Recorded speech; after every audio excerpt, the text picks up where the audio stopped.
कि मोहब्बत हमने माना जिंदगी बर्बाद करती है, मोहब्बत हमने माना जिंदगी बर्बाद करती है, ये क्या कम है कि मर जाने पे दुनिया याद करती है। मुग़ल आज़म को रिलीज हुए पूरे 63 साल हो गए। 5 अगस्त 1960। मुग़ल आज़म एक फिल्म नहीं है, मुग़ल आज़म एक तारीख है, एक इतिहास है, और हर भारतीय नागरिक को गर्व हुआ था कि हमारे मुल्क में भी ऐसी फिल्म बन सकती है जो वर्ल्ड सिनेमा को कंपटीशन दे। मुग़ल आज़म जब लगी थी और उसकी एडवांस बुकिंग खुली थी, 3 दिन पहले से वहां पे एडवांस बुकिंग की लाइन लगनी शुरू हो गई थी। लोग अपना बिस्तर लेकर आए थे, वहीं सोते थे, वहीं खाते थे, वहीं पीते थे, और जो लाइन थी वो बॉम्बे सेंट्रल से लेकर 7 रस्ते तक हो गई थी एडवांस बुकिंग। ये ऐसे नहीं होता। जब तक आप में पैशन ना हो, जब तक आप में दीवानगी ना हो, जब तक आप में जुनून ना हो, जब तक आप में डिवाइन मैडनेस ना हो, तो ऐसा जलवा होता नहीं है। फिल्म पैसे से बनती है, लेकिन पैसे के साथ साथ कुछ करने का अज़्म, कुछ कर दिखाने का जुनून, वलवला, वो थी आसिफ साहब की तबीयत, उनका मिजाज। और आज हम याद कर रहे हैं उस महान फिल्म को। एक बात और उनके बारे में मैं आपको बताना चाहूंगा कि इतनी बड़ी फिल्म बनाने के बावजूद उनके पास कोई गाड़ी नहीं थी, टैक्सी में घूमते थे, कार ही नहीं थी। मतलब फन के बादशाह थे और तबीयत के फकीर थे। ये फकीरी थी। तो आज 63 साल बाद भी हम उस फिल्म को याद कर रहे हैं, और उस फिल्म को याद करने के साथ साथ सालगिरह जी ने जो एक किताब लिखी है 63 साल के बाद, ये अपने आप में जो है बहुत बड़ी बात है। और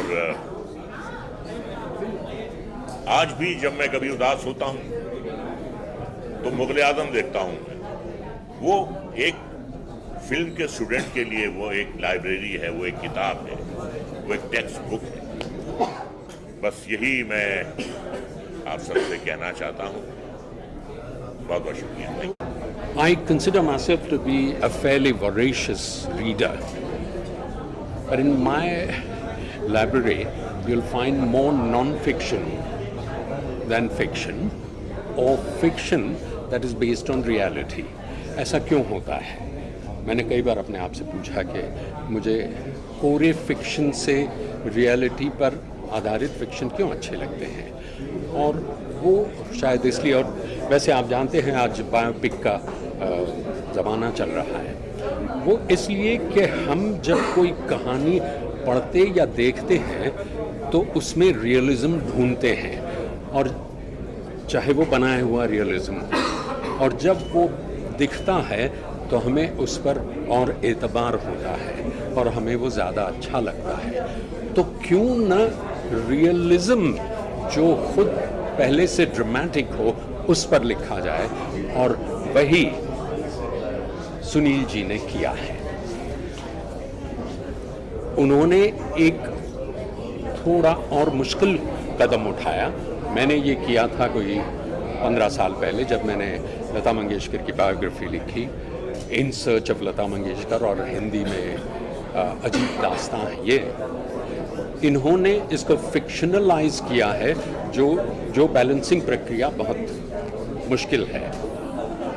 मैं आपसे पूछना चाहता हूँ कि क्या इस उपन्यास में हम असल ज़िंदगी के कैरेक्टर ढूंढ पाएंगे उनके नाम से?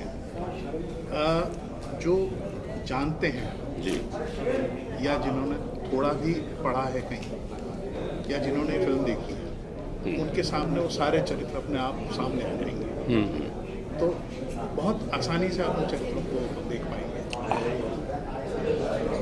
लेकिन कई सारे नए कैरेक्टर्स भी आपको देखने को मिलेंगे इसके साथ। हाँ, वो आपके फिक्शनलाइजेशन का प्रोसेस का आप बहुत आसानी से उन सारे किरदारों को समझ पाएंगे।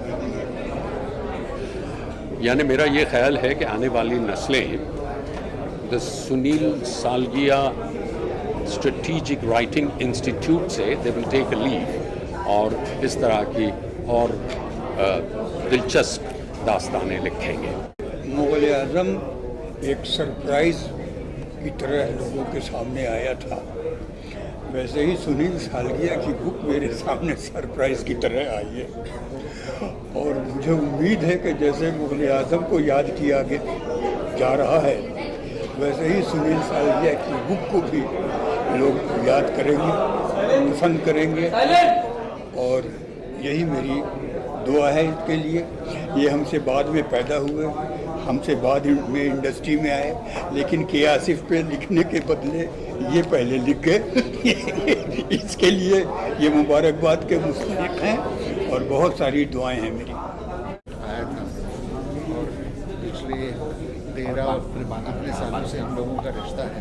बहुत ही ज़्यादा देखिए आसिफ साहब के बारे में मैं एक ही चीज़ बोलना चाहूँगा, vision, brand vision, passion, uncompromising attitude, so he achieve great.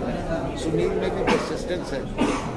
Asif साहब को 14 साल लगे मुग़ल आज़म बनाने में, तो सुनील को भी 14 साल लगे इस बुक को लिखने में। सुनील ये बुक मेरे पास लेके आए थे, अभी तक पूरी रेडी नहीं थी, ऐसे स्क्रिप्ट, ऐसे फिल्म स्क्रिप्ट, जिन्होंने मैं फिल्म में फाइनेंस करता हूँ। बहुत हम लोगों ने इसके ऊपर काम किया, लेकिन कुछ हम लोगों के स्क्रिप्ट को लेके मतभेद थे, इसलिए मैंने फिल्म नहीं प्रोड्यूस की। और मैं बहुत बहुत कॉन्ग्रेचुलेशन देना चाहूँगा सुनील को। ये जाने मैंने बुक पढ़ी है, उन्होंने पहले भेजी थी मुझे।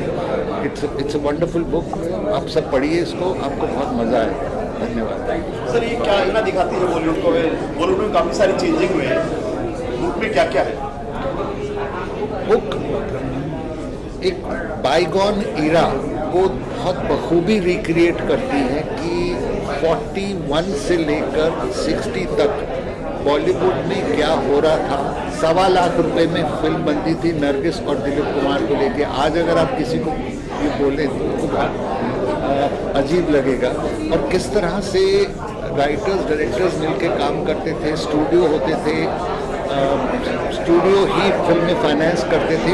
आज से बिल्कुल जुदा माहौल था और सुनील ने उसको बहुत बखूबी, including Manto and ट्रैम्स and everything, he has recreated.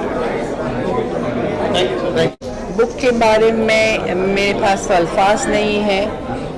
I just got the book yesterday and I couldn't resist but finish the whole book in 5 hours, as I just told you all.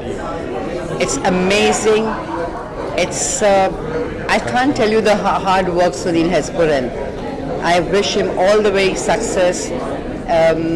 It's a mixture of the reality and the fiction, but the way he has penned it, it's beautiful.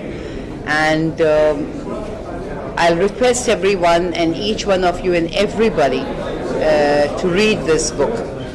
And you can see the hard work of not only the director, but also the people who work with him. It is not just one person, I feel. It's the work of a whole team and the dedication and just junoon se not only the director, it's everybody, each and every person who is a part of the movie. I would say from the writers to the script writers to the cameramen to the assistants. You know, if when they all work together, the way he has put it in his book, I think now onwards, I mean not that, you know, I'm feeling it does happen today also in Indian cinema. I would not say Bollywood because I don't really like that word Bollywood. We have Indian cinema. We call it Indian cinema. क्योंकि Indian cinema में जितने भी लोग हैं, जितने भी directors हैं, मैं उन सबको अप्रिशिएट करती हूँ and I think they are doing a fantastic work. Of course, I would never say कि मुग़ल आज़म cannot be made again. वो जुनून और वो उस तरह के लोग, उस तरह के राइटर्स आज भी हैं हमारे पास, उस तरह के डायरेक्टर्स जिस तरह मेरे फादर थे, मुझे यकीन है आज भी है और नहीं है तो होंगे बहुत जल्द.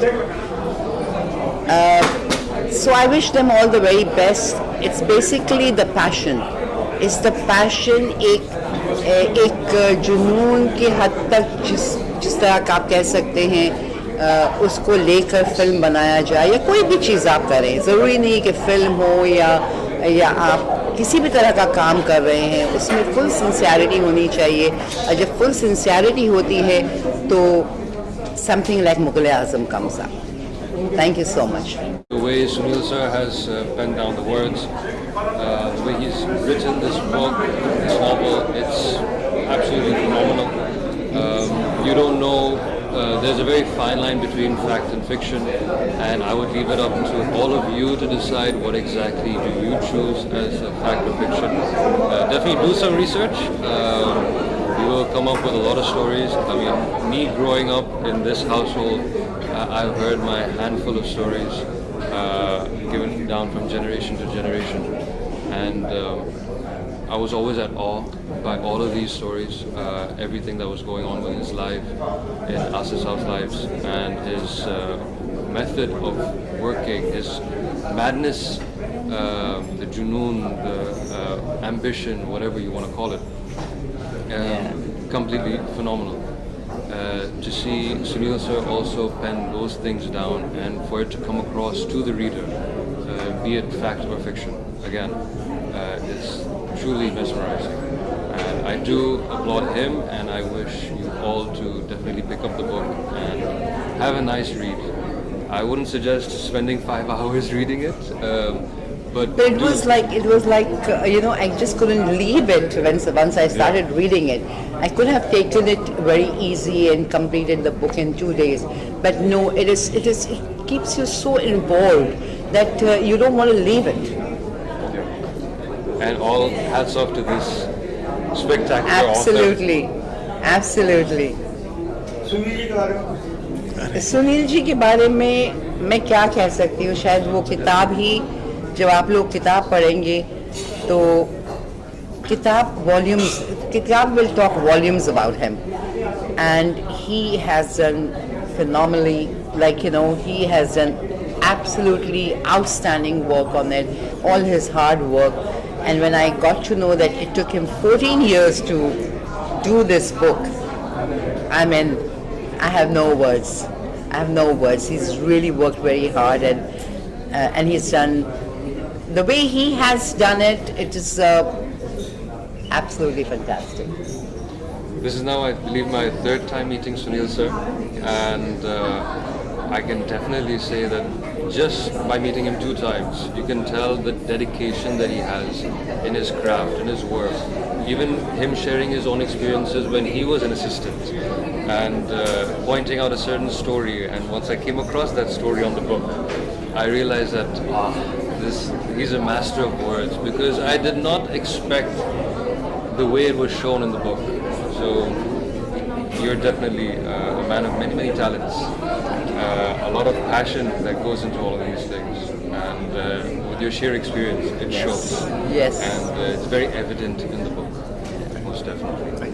See, black and white film का अपना एक नशा होता है. ब्लैक एंड वाइट फिल्म के जो शेड्स हैं और जो शेडोज़ हैं वो अपने आप में बड़े इंटरेस्टिंग होते हैं. तो ब्लैक एंड वाइट को ब्लैक एंड वाइट में देखने में तो वाकई मज़ा आता है. लेकिन ये फिल्म ऐसी थी कि एक तो आसिफ साहब की खुद की ख्वाहिश थी कि इसको रंगीन बनाया जाए, और इस फिल्म में रंग इतने थे जो दूसरी किसी फिल्मों में देखने को नहीं मिलते. तो ये फिल्म का रंगीन होना भी मतलब एक तरह से मतलब ज़रूरी था, मुझे तो लगता है. तो ये हुआ और अच्छा रंगीन हुआ, और उसके बाद में इसने एक इतिहास रचा. और ये फिल्म जब भी आती है इतिहास ही रचती है.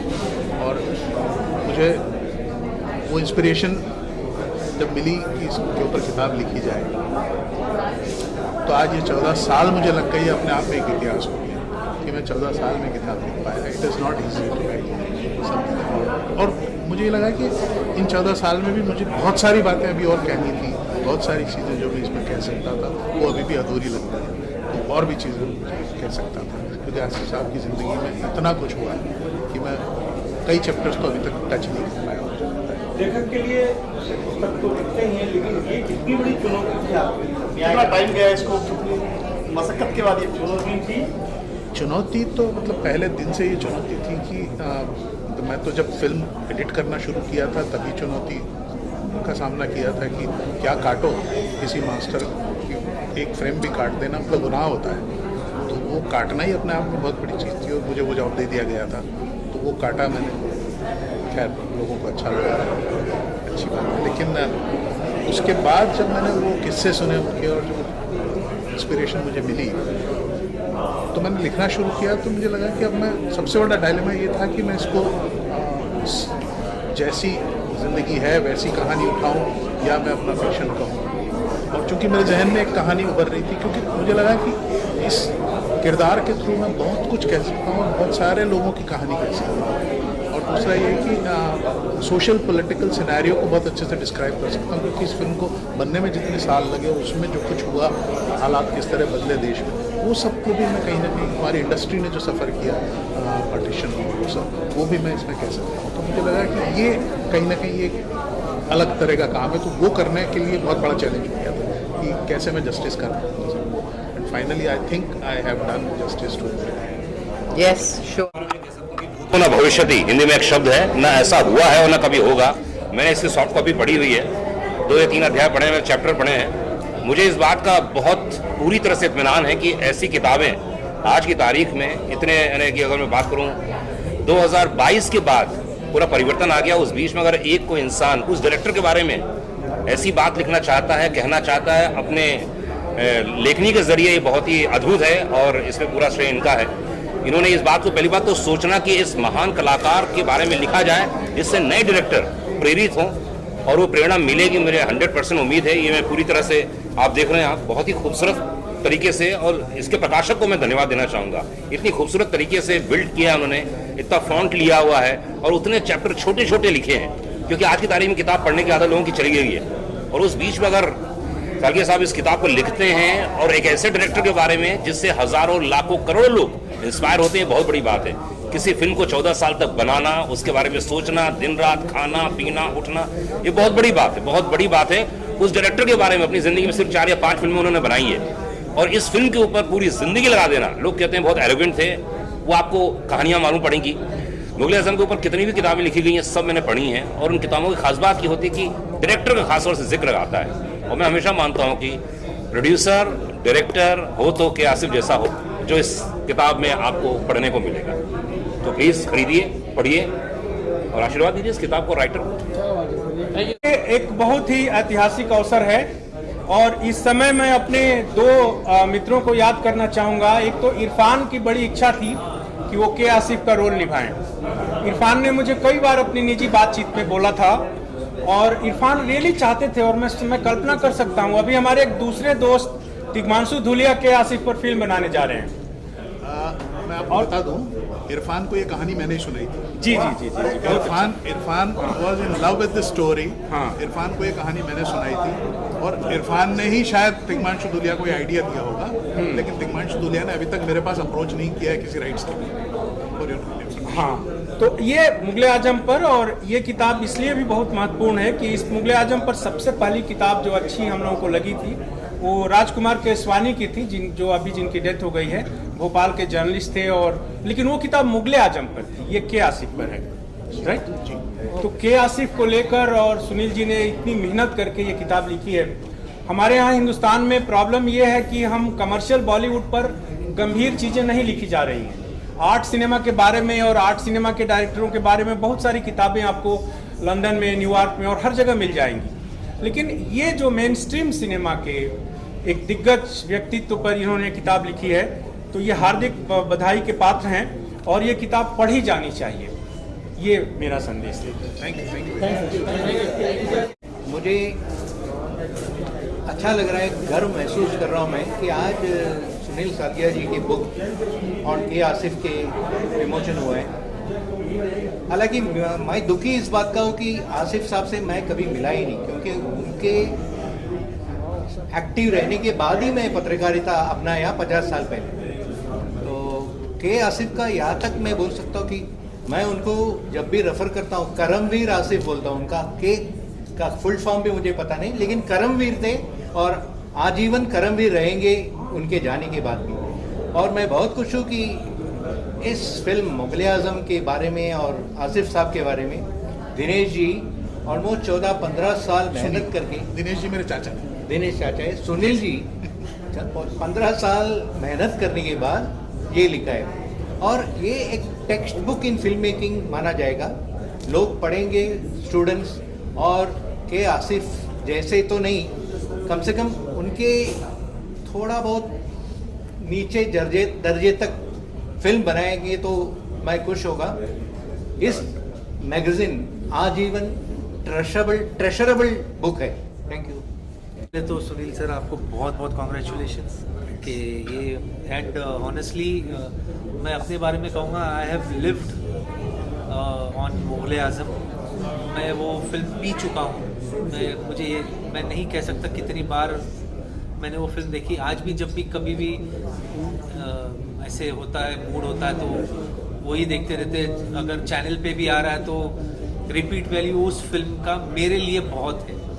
एंड अब ये इसमें क्या है, ये पढ़ने के लिए, जिसके लिए उस फिल्म को भी 14 साल लग गए बनने के लिए, इस किताब को भी 14 साल लग गए।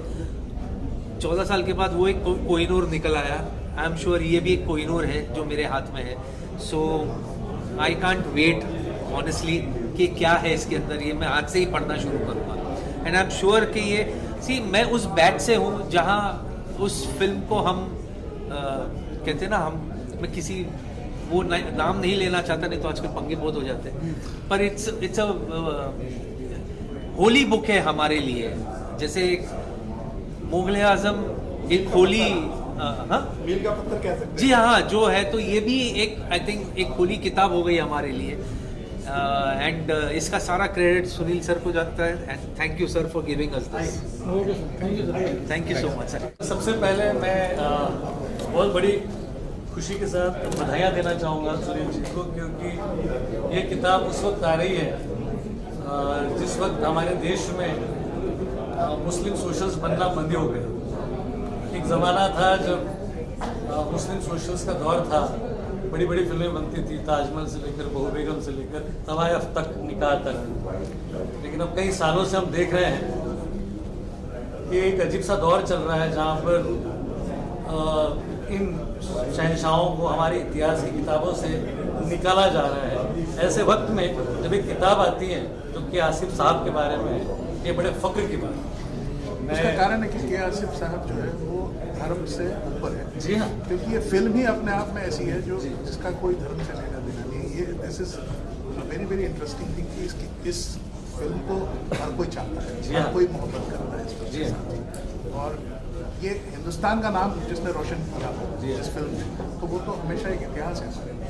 जी, और ये होता ये है कि हर आदमी की, जब हम मैं कई सालों से 30 सालों से डिस्ट्रीब्यूशन में हूँ फिल्मों की, तो जब भी हमारे पास कोई आता है फिल्म को लेकर कि सर इसको डिस्ट्रीब्यूट करना है, तो हम एक तमगा हमेशा कहते हैं उससे कि हर फिल्म मेकर के लिए उसकी फिल्म मुग़ल-ए-आज़म होती है। हम हमेशा एक तमगा कहते हैं। और बात यह है कि इस फिल्म ने जो स्टेचर अपना डेवलप किया है वो दिन ब दिन बढ़ता ही रहना चाहिए। और इस तरीके की किताबें आज के जनरेशन के लिए ज़रूरी है।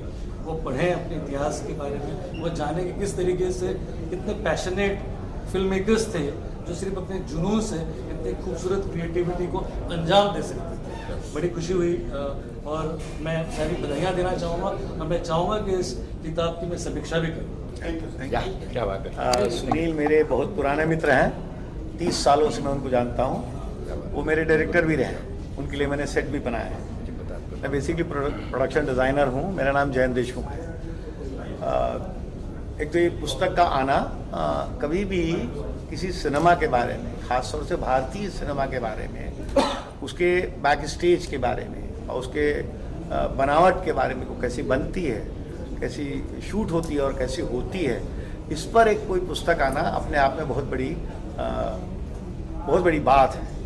संवाद की पुस्तकें आ जाती हैं, कहानी की पुस्तकें आ जाती है, पर सिनेमा के बारे में वैसे ही बहुत कम लोग लिखते हैं। ना अभिनेता लिखते हैं, ना टेक्नीशियन लिखते हैं, और सुनील अपने आप में डायरेक्टर भी हैं, संपादक भी हैं, तो बहुत सारी टेक्नीशियन भी हैं और डायरेक्टर भी हैं। तो ये दोनों चीज़ें कंबाइन होने की वजह से उन्होंने इस पुस्तक को लिखा है, और एक बहुत लंबे इतिहास को हर चीज़ के लिए मुगल आज़म से जोड़ा जाता है, तो हमको ये देखने को मिलेगी। मेरा एक और अनुरोध है, आखिरी में एक बात बोलना चाहता हूँ कि ये पुस्तक अंग्रेजी में है। मैं चाहता हूँ, सुनील से भी ये अनुरोध करता हूँ कि ये हिंदी में आ जाए। तो हिंदी सिनेमा है, तो हिंदी में पुस्तक क्यों नहीं होना चाहिए, और हिंदी में आएगी तो ये बहुत सारे लोगों तक जाएगी। और मैं चाहता हूँ ये सिर्फ अंग्रेजी दां लोग ना पढ़ें, ये ऐसे लोग भी पढ़ें, स्पॉट बॉय भी पढ़ें, मेरे जैसे लोग भी पढ़ें, और बहुत सारे दूर छोटे छोटे कस्बे के लोग पढ़ें। तो सिनेमा किस तरह होता है, तो मेरा सुनील से अनुरोध है कि ये हिंदी में भी इसका अनुवाद हो जाए, बहुत अच्छी बात है। और मैं पुनः सुनील को बधाई देता हूँ। ये पुस्तक देश और विदेश दोनों में ख्याति प्राप्त